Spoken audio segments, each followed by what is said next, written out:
So we're live with an emergency broadcast here of the collapse of the unipolar world. We're using our just our laptop camera because we just returned from travels. We haven't set up anything, so we're just like doing an emergency broadcast because we didn't expect a war to start in the middle of the night, and we were going to do this tomorrow instead, but we're here for you right now. What do you say, Max? We're at war. Oh, right. Well, I think that as I've been tweeting, the inevitability of the fiat money world leads to armed conflict. And what happens, I think the genesis of today's kinetic actions go back to 2008. When the response to the 2008 global financial crisis, that was an enormous global fraud kind of emanating from Wall Street, was to print $1 trillion initially and then to eventually print $17 trillion, debasing everyone's money and debasing everyone's wealth going back to 2008, year after year. And remember, it was just 6 months ago when people were printing that chart showing that the money supply in the U.S. had spiked 40%. In just one month. So that was like 40% of all money that's ever been printed in America happened within a month or something crazy like that. So that's the precursor. So when you debase fiat money and you have a fiat money world, and you essentially are inviting armed conflict. I've been saying this. I mean, it's throughout history. It's always been the same thing. If you had a gold standard, the ability to wage war is very, very limited because you have to, if you're paying for it with real money like gold, there's a very limited window in which you can do that. With Bitcoin, because it monetizes peace, you actually avoid war. If the world wants to move away from war and armed conflict and hatred, they should meet a Bitcoin standard, global Bitcoin standard. Now, when we were in El Salvador just last week, the whole country is relentlessly optimistic. Everyone is feeling great. The economy is growing. The president is adored. Why? Because Bitcoin is legal tender and Bitcoin monetizes peace and love. So we see a very stark contrast here. We see a Bitcoin country that is peace-loving and chasing the Salvadoran dream, which is individual sovereignty, versus everybody else. They're mired in the legacy fiat world, and so this was predictable. And until you go on a Bitcoin standard, folks, it's only going to get worse.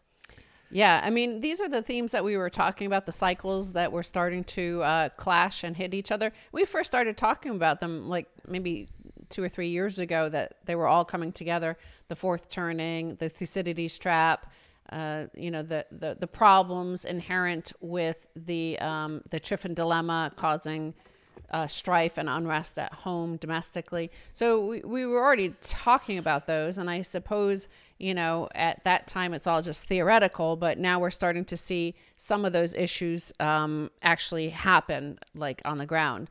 And you're right, like it just seems so bizarre that we've spent close to 2 months in El Salvador, and it was all just like so much energy, so much positive energy, and it felt good. And I barely slept because it just felt good. Like I was always like filled with so much joy and happiness and stuff happening and things like that.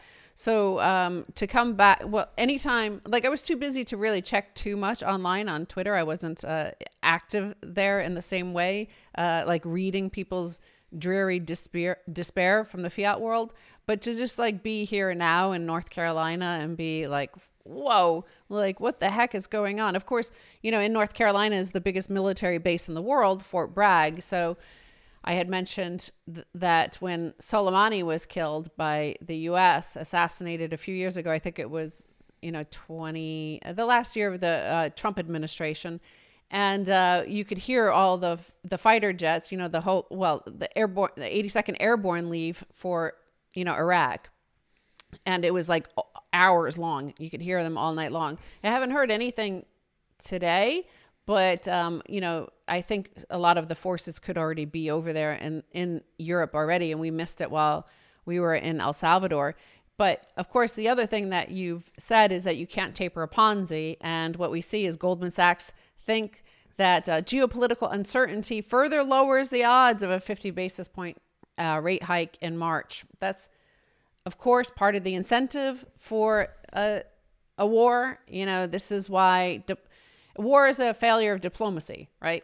That is a well-known fact. So diplomacy has failed. And why has diplomacy failed? Well, you have to look at the incentives, right? This is what Bitcoin is all about, the incentives. This is why Bitcoin incentivizes peace, because of the incentive structure of Bitcoin.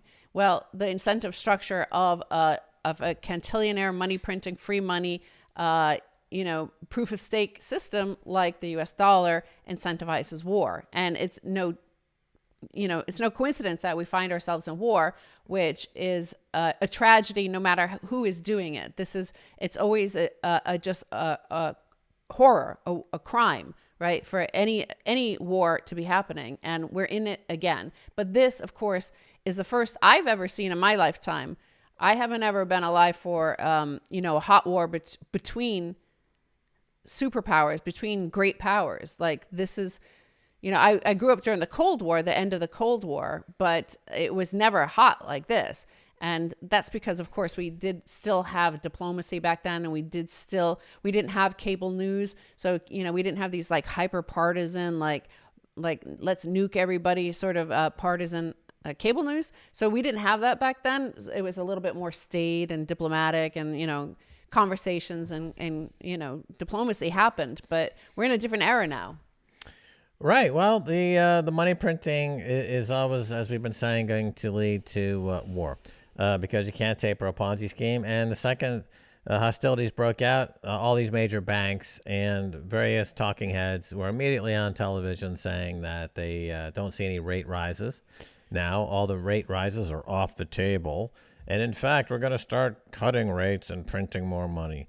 So here's the thing. The problem was money printing, and it resulted in kinetic armed conflict. And the solution, according to the people who are bringing this armed conflict to fruition, is to print more money. So they're going to double down on this. And so until they learn their lesson, people have got to learn their lesson that money printing is not the way to go. When you have Bitcoin as an alternative, it's really tragic because if there was no Bitcoin as an alternative, you could just say, well, silly humans, they're not going to survive. Well, they were a fun species for a while.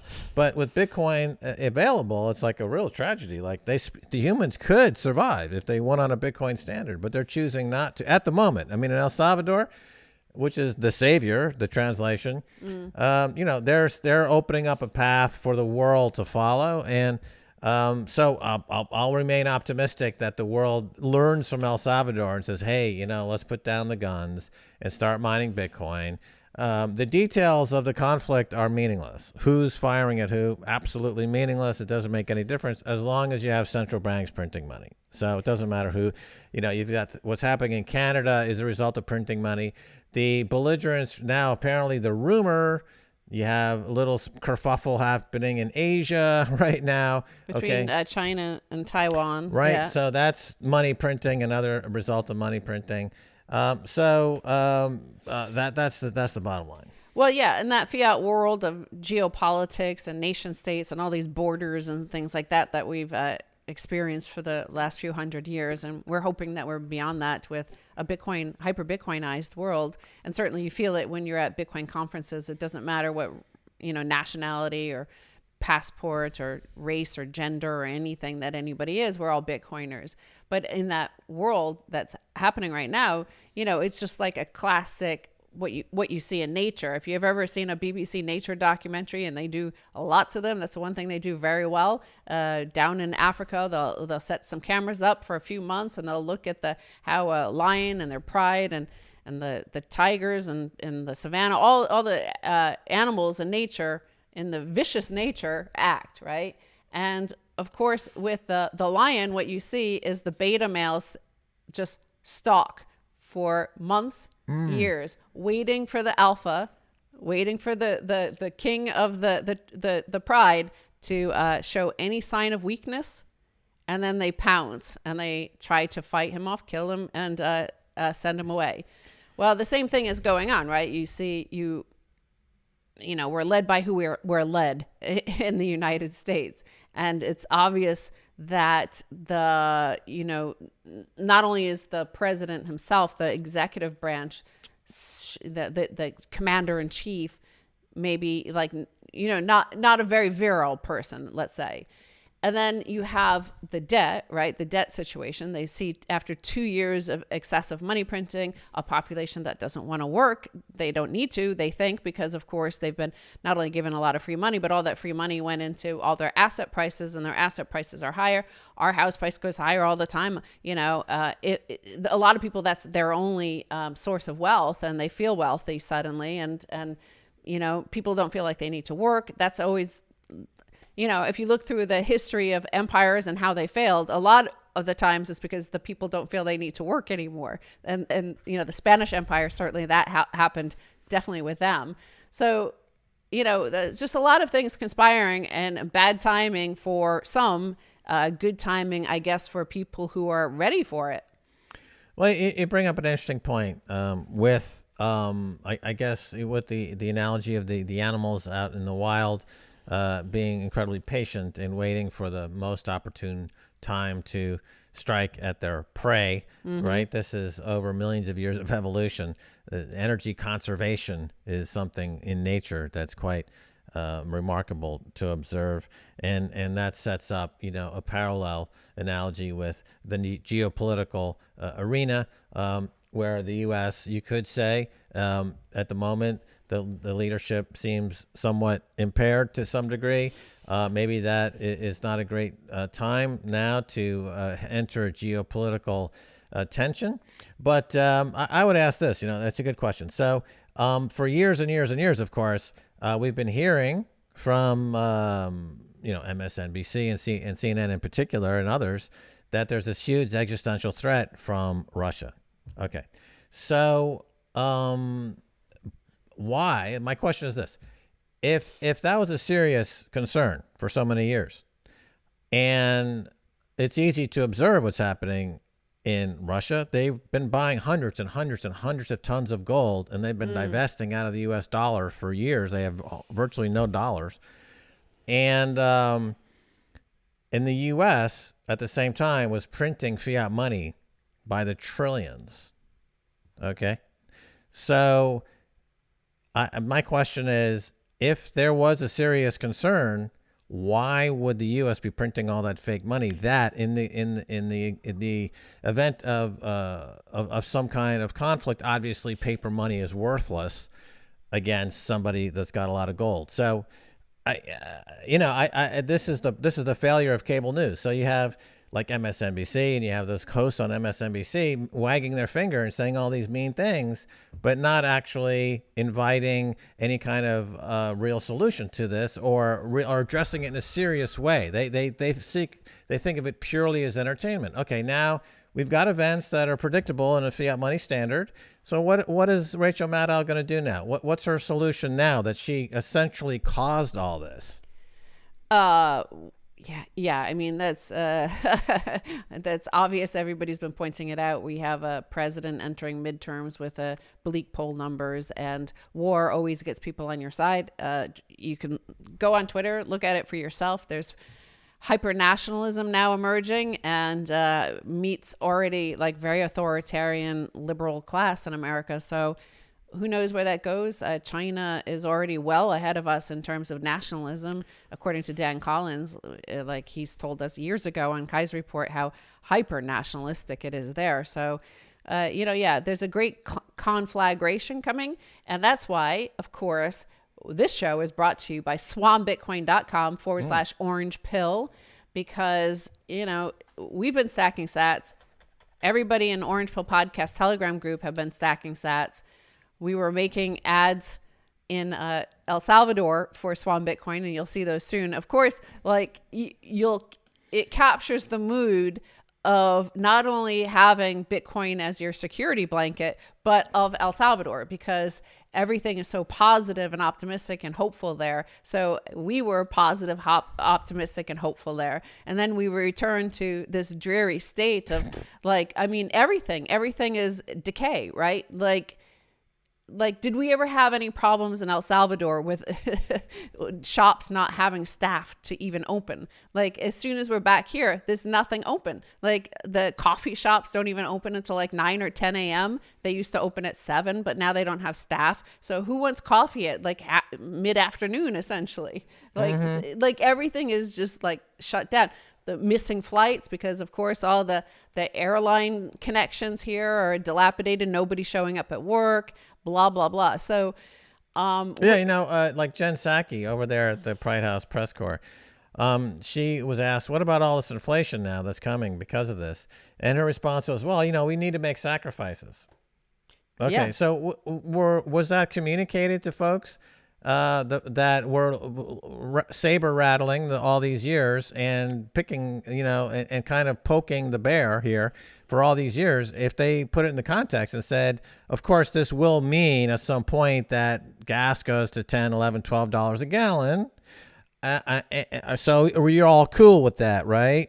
No, they never did mention that. But now gas will go to $10, $11, $12 a gallon, predictably, because economics, like nature, kind of like the sun comes up in the east, and if you print $5 gazillion, price of gas is going to go up, folks.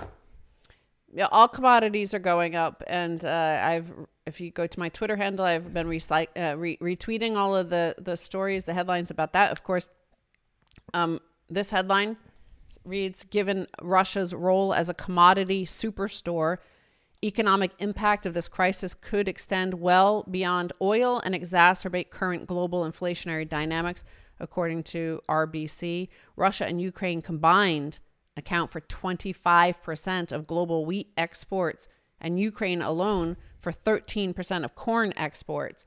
Of course, Max and I, we started Kaiser Report in 2009 after we had done the Oracle for BBC. So we were tracking this sort of thing during the global financial crisis, where all of the money printing and the collapse in capital markets, which led to a collapse in supply chains then as well, because of the shipping, the letters of credit and stuff like that, that just drove everything to a halt. The Baltic Dry Index, remember when that spiked?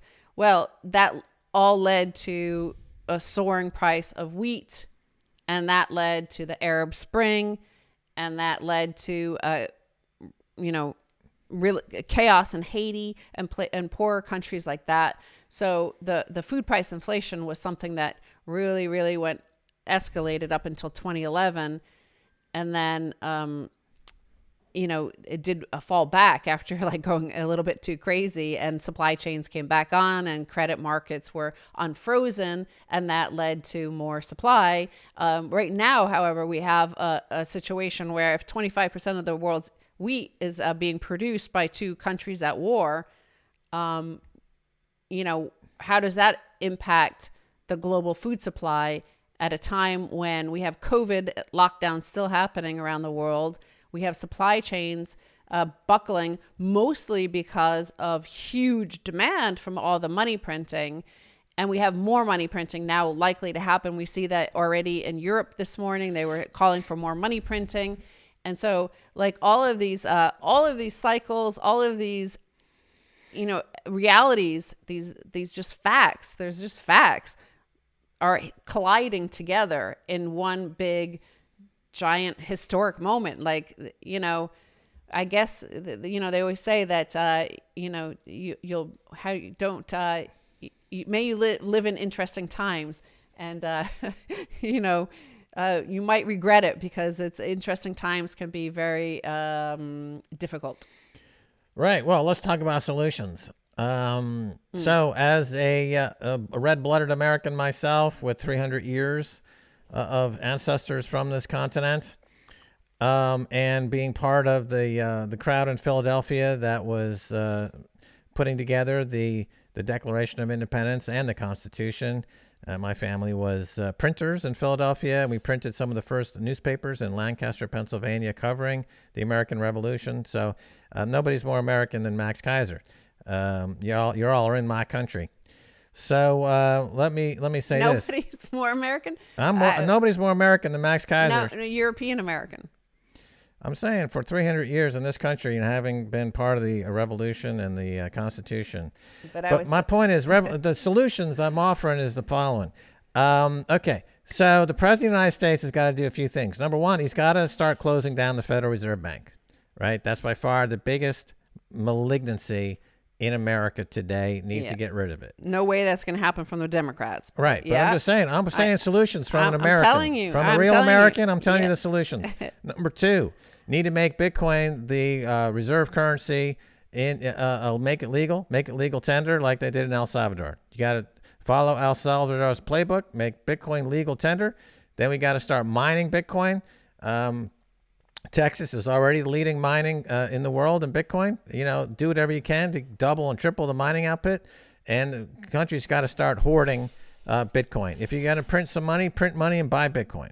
So the country with the most Bitcoin is going to be essentially in the best position geopolitically. The U.S. could still be that country, but they have to act now. And then that's it. That's the solution at this point, America. Well, that's not going to happen, is it? The MMTers are in charge, and they're just going to print more, and they're going to think it's going to help. And I guess, it's very deflationary to drop, to produce bombs and then drop them. And so maybe Ben Bernanke signaled this. I think we mentioned this on the last live stream. Ben Bernanke already signaled this, right? That was his thesis that he wrote for his doctorate, was that his argument was that World War II rescued the U.S. and global economy from the Great Depression.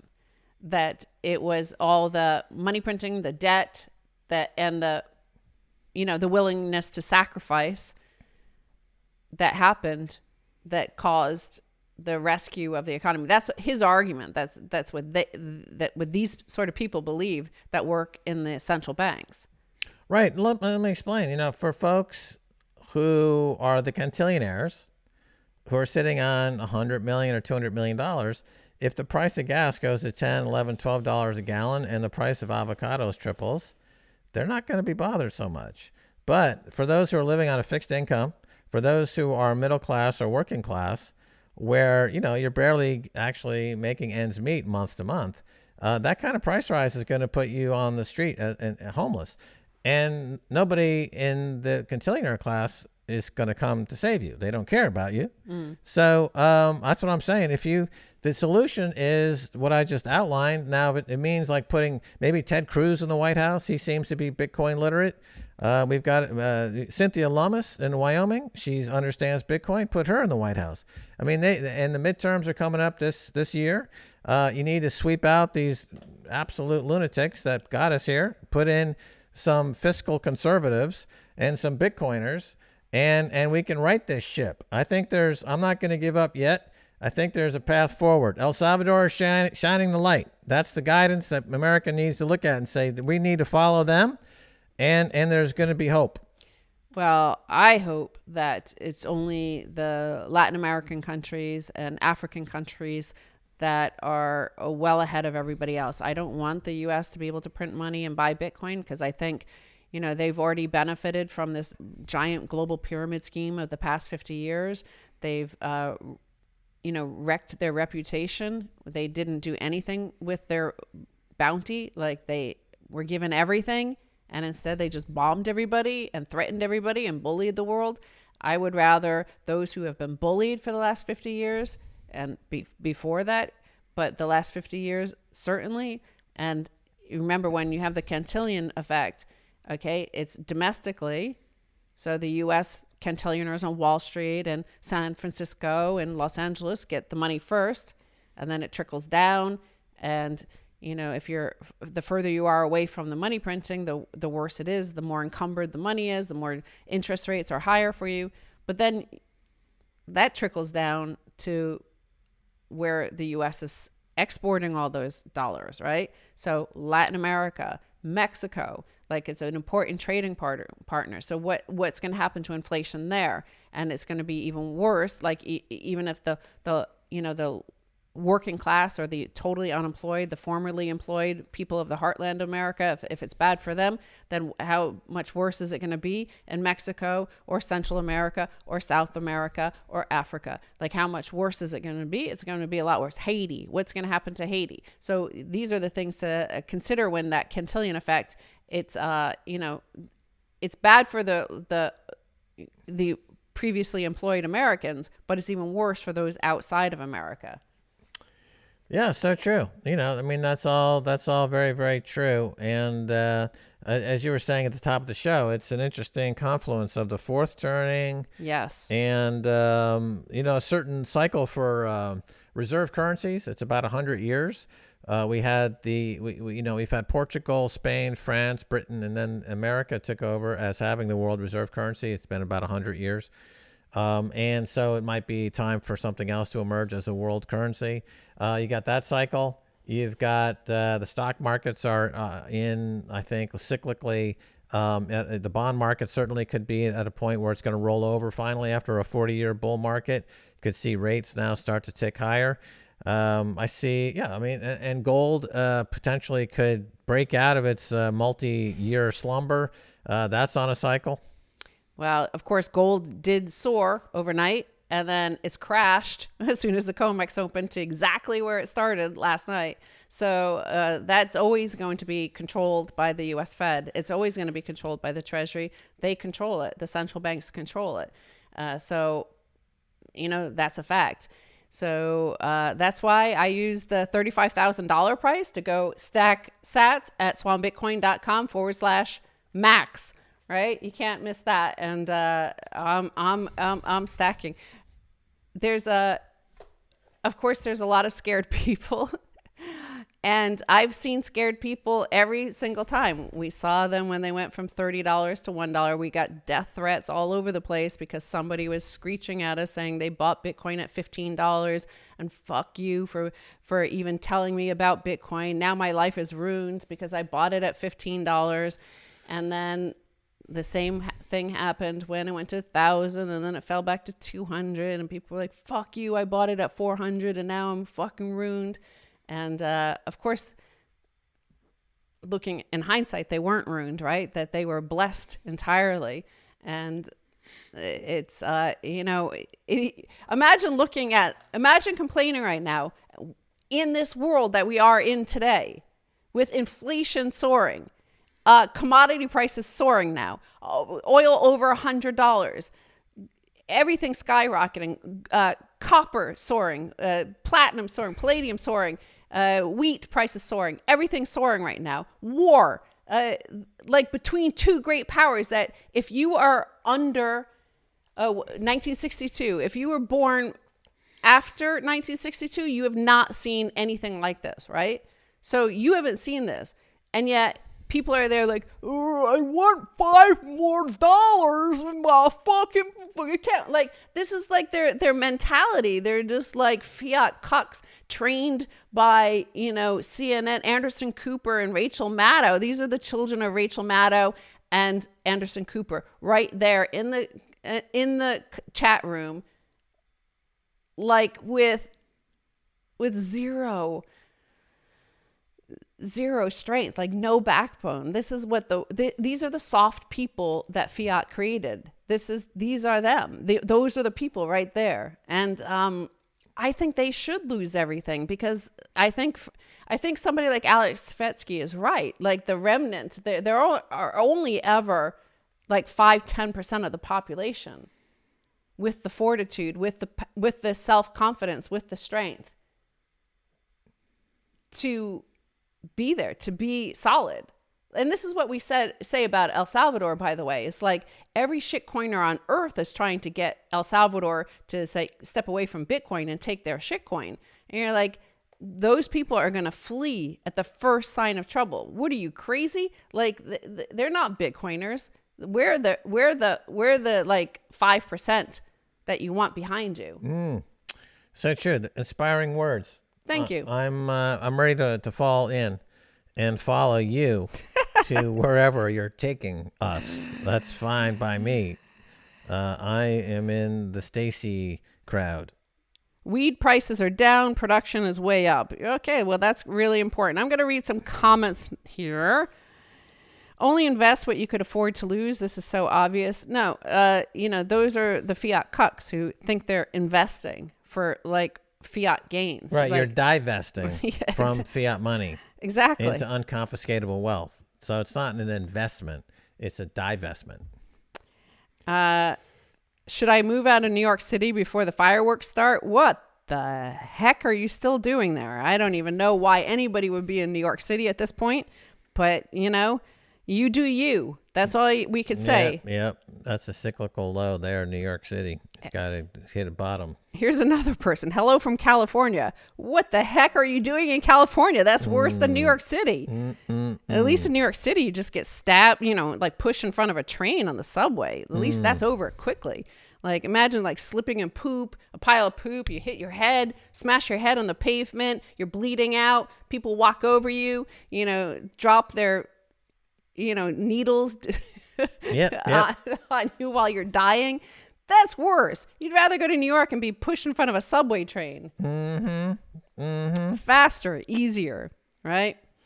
Yeah, shout out to Yemen. Right. This is a comment to waste Stacy's time reading it. Welcome back.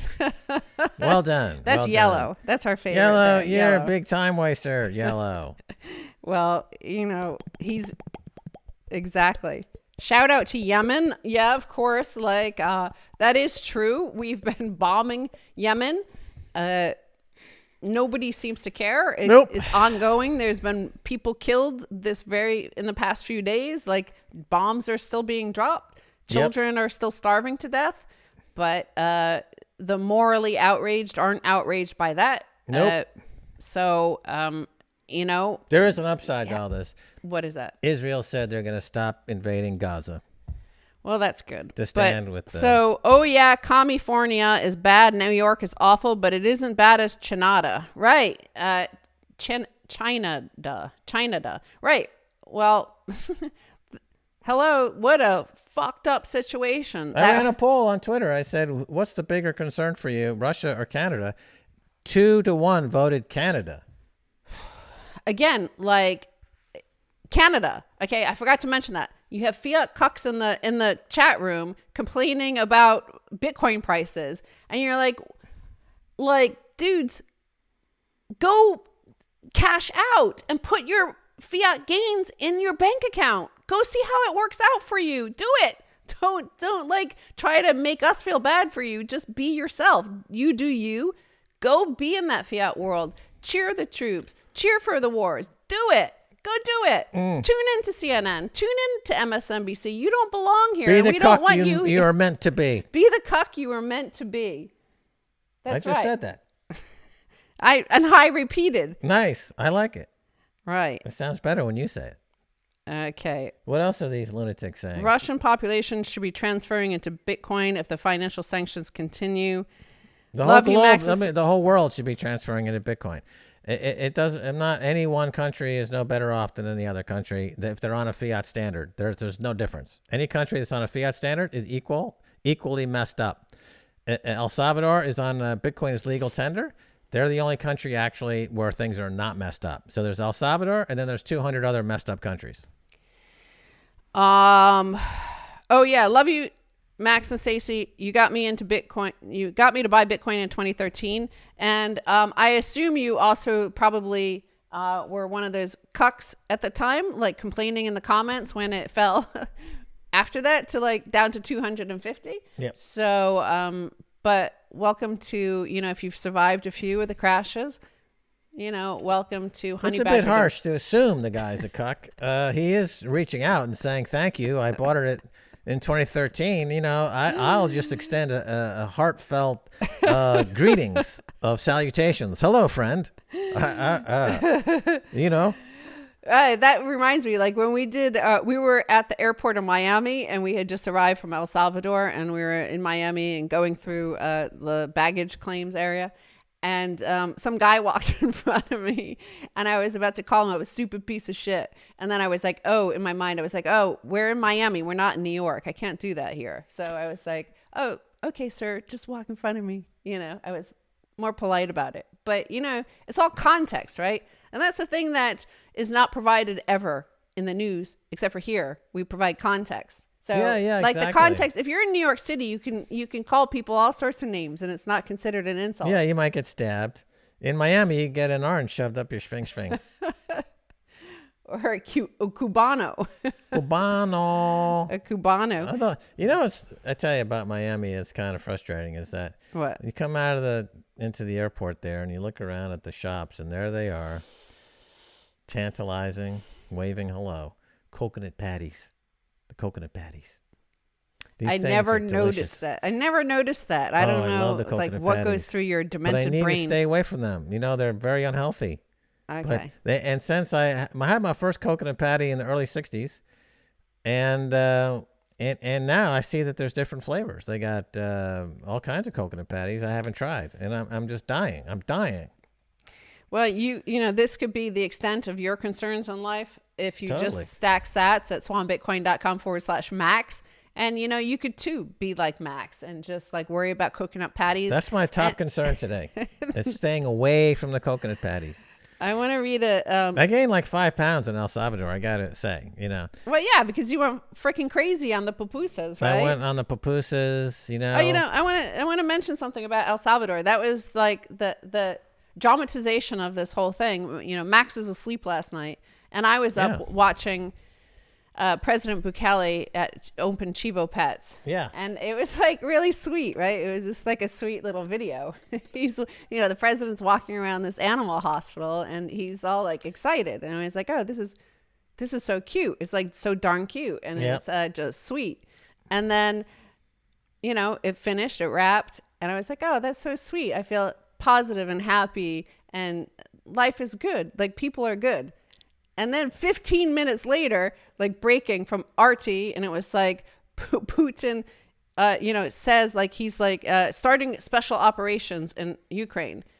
And I was like breaking. I was like looking at the time. It's like 3:30 in Russia. What the heck? This can't be good. And like, sure enough, war starts. And I'm like, oh my God. Like this is the dramatic difference between fiat world and Bitcoin world. Peace versus war. Puppies versus missiles. Puppies versus missiles, right. You know, fiat is war, Bitcoin is peace. Yep. And that's why I tweeted that right after this. Like I was like, went from Bitcoin world where it's all like cute puppies and sweet, you know, sweet, charming president. Then you turn to the fiat world where, you know, it's Russia versus NATO versus US situation.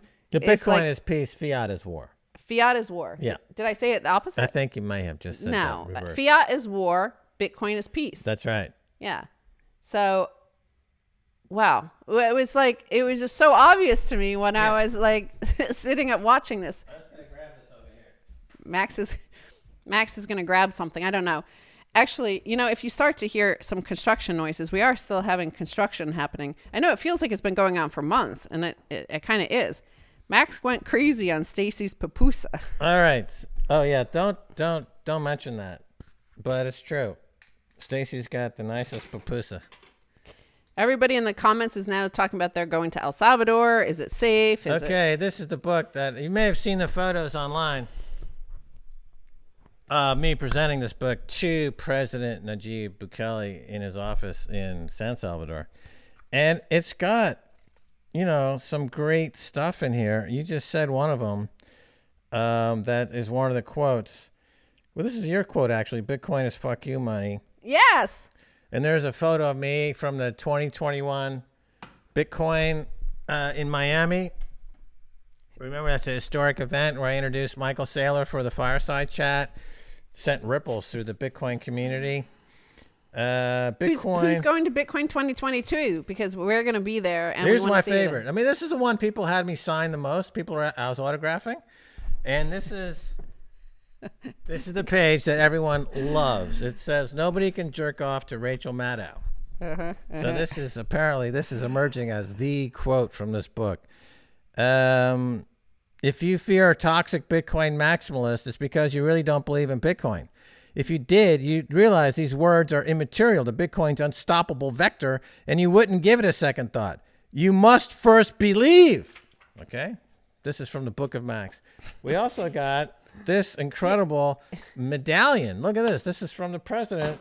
You know, and you're a Bitcoin maximalist, you get shit like this. Look at this. Look at that. El Salvador. This is the El Salvador flag, okay? And it's from, it says from Najib and Gabriela Bukele. His wife also gave it to us. That's right. You get that kind of stuff. That's some serious, nice swag right there.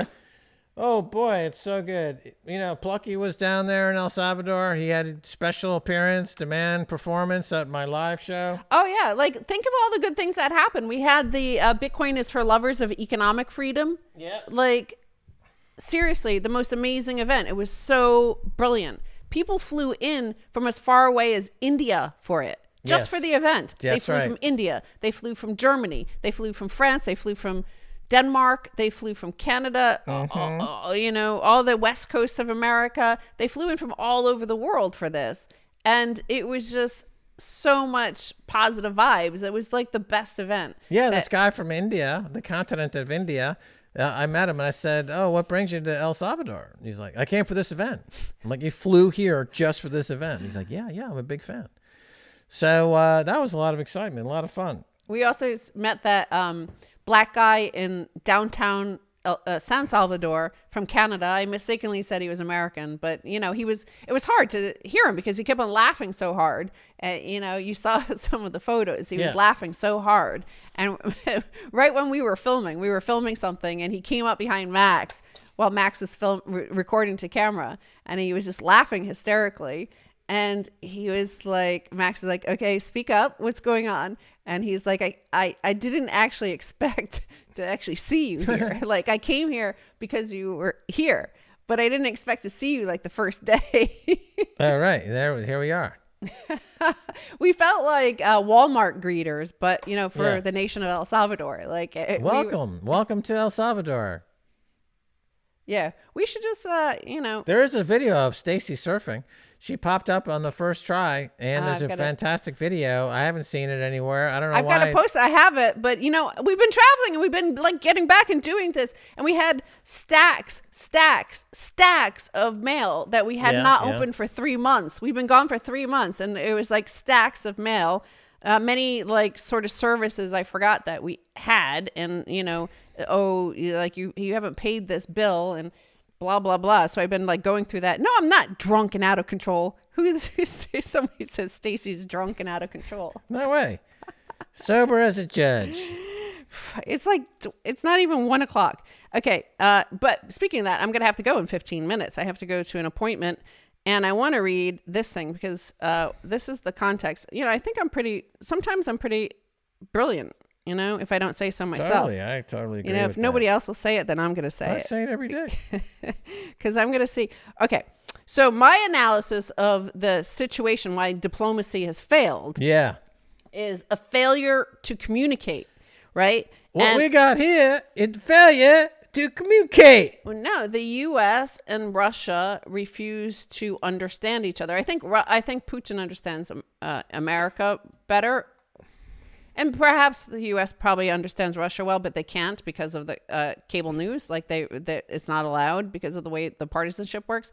But for ordinary people out there, which one bit of context that is never provided when they're analyzing this is just what might motivate somebody in Russia, whether it's Putin or anybody in power or any of the citizens, right? Just like when you look at the U.S., when you look at all the you know, the protests and meltdown over the past few years, what you see is the effect of something that happened back in 1861 to 1865. That's the past is still with us, right? It's still with us today, even though the Civil War was fought over 100 years ago. So these sort of things can ripple. They provide the structure for through generations for how people view themselves and how they interact with the world. So I said this series, just as 1861 to 1865 and then 1955 to 75, i.e. the Vietnam War, continue to influence U.S. policy and culture to this day, so too do 1812 and 1941 shape Russian thinking. Know thy enemy and know yourself. So, of course, Sun Tzu said that in The Art of War. You're supposed to know who your enemy is, but you also have to need to know yourself. Also shaping Russian thinking are the years 1598 to 1613, 1917 to 1922, and 1991 to 99. For foreign policy, it's 1812 and 1941. That's Napoleon invading and then Hitler invading. Domestic 1598 to 1613 is known as the First Smuta. It's after the collapse of the first Tsar and then replacement in 1613 by the Romanov dynasty.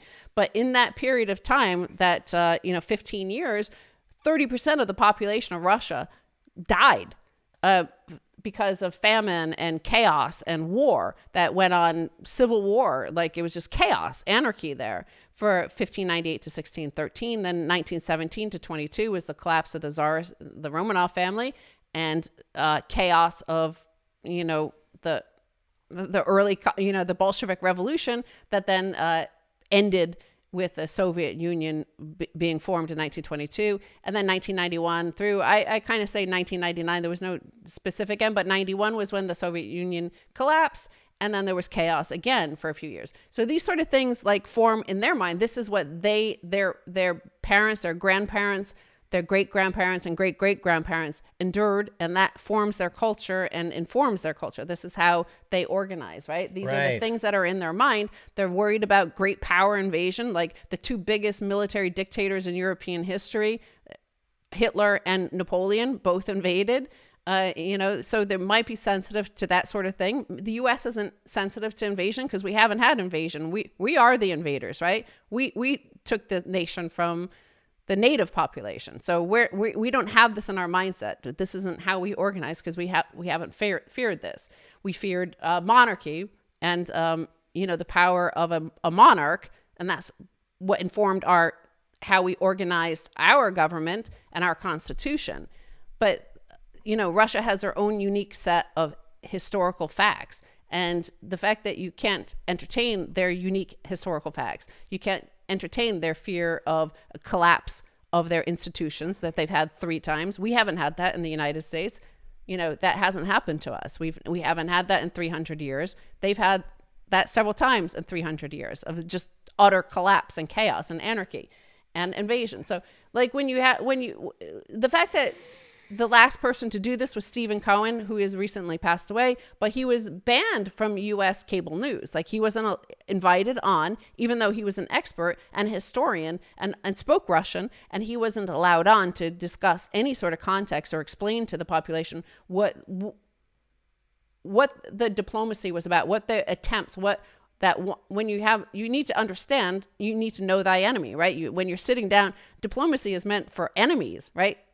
You're supposed to sit down and negotiate a peaceful resolution to a situation. And if you don't know yourself or the other person, you're going to be defeated. It's always going to be war. That's the fact, Jack. Well said. Well said. Here's that clip from Cool Hand Luke.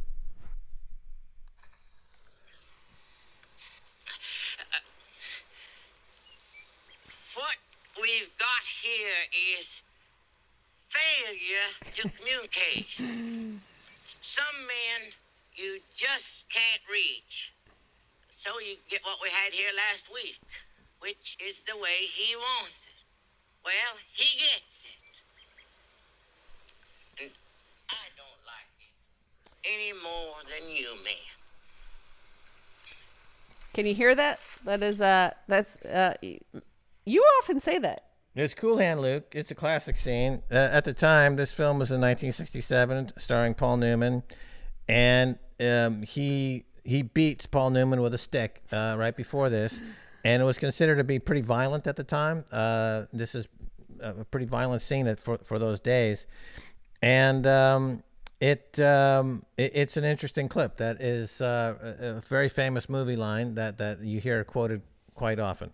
So that's war is failure of diplomacy. Yeah. That's the line. That's what he's saying. That's what he's dramatizing there. Yeah. I mean, he's like, here you are. So exactly. So, but that brings up the broader point about certain maxims and truths and artistic truths. And we have a topic we talk about often is that, and hubris and history and fate and what happens over time to empires and to personalities and things. And I focus on the monetary aspects, and with the inflation that's been going on in the money printing in the fiat world and the legacy system, that was the precursor to today's armed conflict.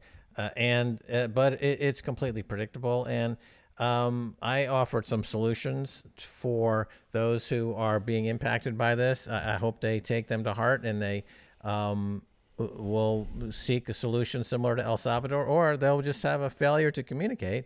And the stick of reality, you can't negotiate with reality, right? Reality is reality. If you don't want to communicate and be a part of reality, the stick is coming, and it's going to be hard. And the stick in this case, without a doubt, is going to be quadrupling of gas price, food price off the charts. Wow. Your standard of living is going to collapse just because, you're not communicating, y'all.